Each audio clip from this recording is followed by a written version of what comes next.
Merci de m'avoir invité à cette conférence, à cette table ronde.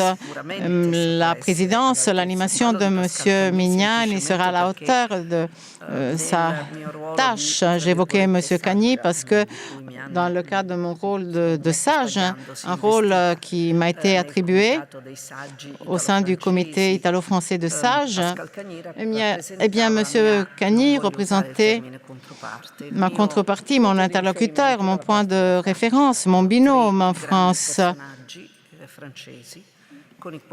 Donc, quelqu'un avec qui j'établis un dialogue extraordinaire. Monsieur Cagni, avec sa contribution sur la technologie, sur les startups, eh bien, il a été une très grande inspiration pour moi.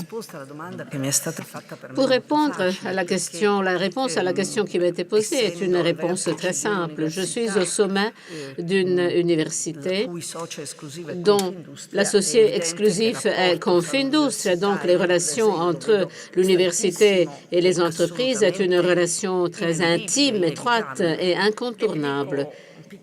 Un petit exemple.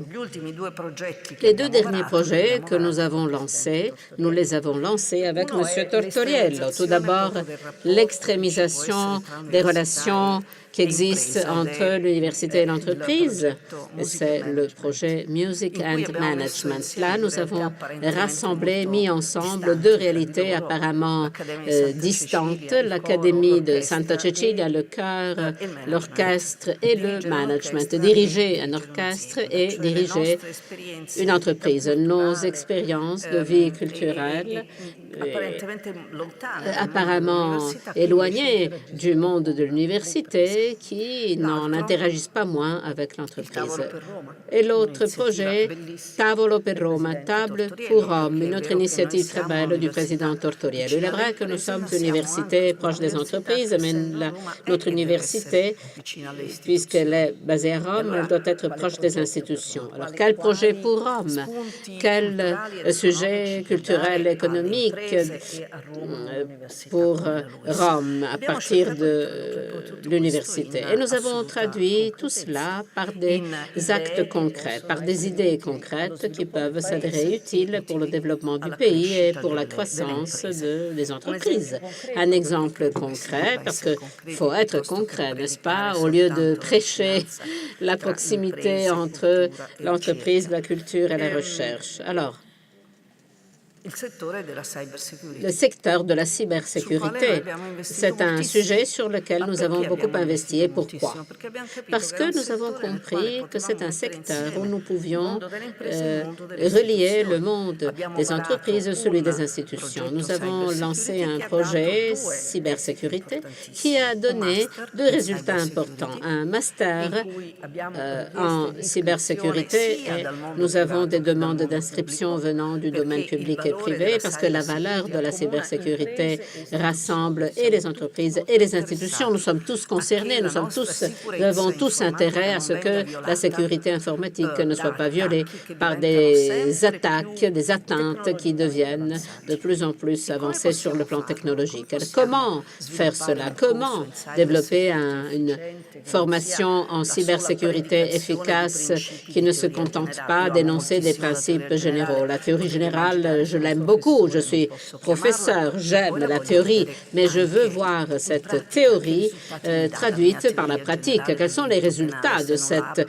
pratique théorie? Si je n'applique pas la théorie, il faut se défendre des hackers ou des malware pour cacher des fonds, etc.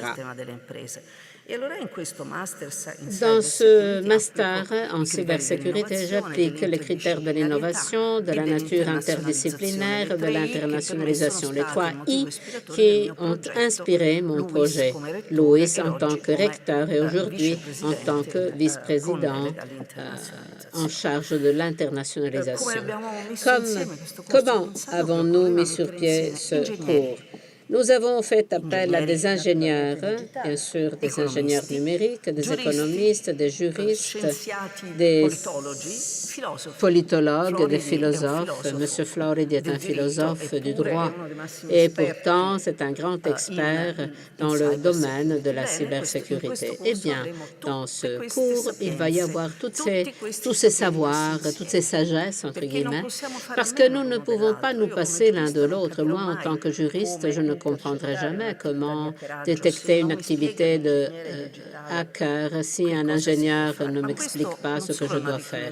C'est un enrichissement culturel pour moi, qui suis responsable de ce master, mais c'est un enseignement culturel pour nos étudiants auxquels nous voulons offrir des débouchés professionnels précis. Ils doivent devenir l'avenir de nos entreprises, de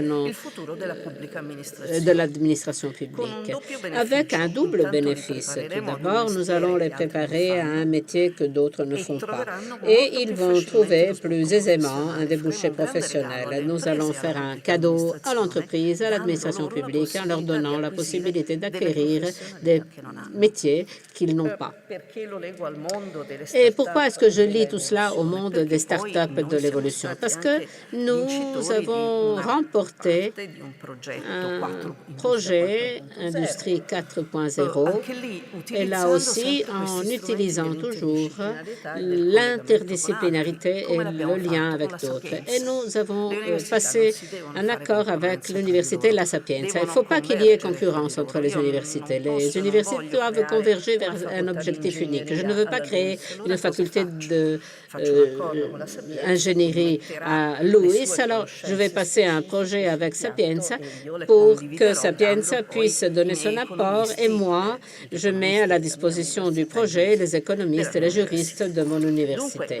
Alors, mettre ensemble ces savoirs, ce que nous faisons également en utilisant un outil spécifique, Lewis & Labs. C'est un outil qui nous permet de développer un projet d'innovation, d'accélération des startups. Nous avons un siège à Rome, une succursale à Milan. Quelqu'un nous a considérés comme des concurrents à Milan, mais loin de là, nous voulons plutôt rassembler des idées. Puis l'accélération vient de l'ensemble des idées. À Lewis & Labs à Milan, nous avons un espace toujours ouvert où les jeunes peuvent se rencontrer, échanger, dialoguer, faire naître des idées et nous nous occupons de les accélérer.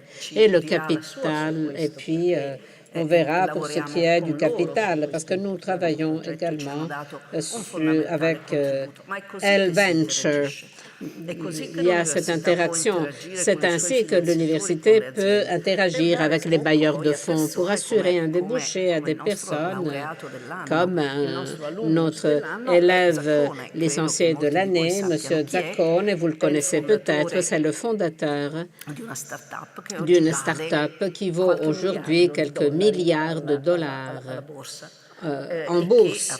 Et il a fondé avec Candy Crush, un jeu apparemment inoffensif, il a fait une fortune extraordinaire.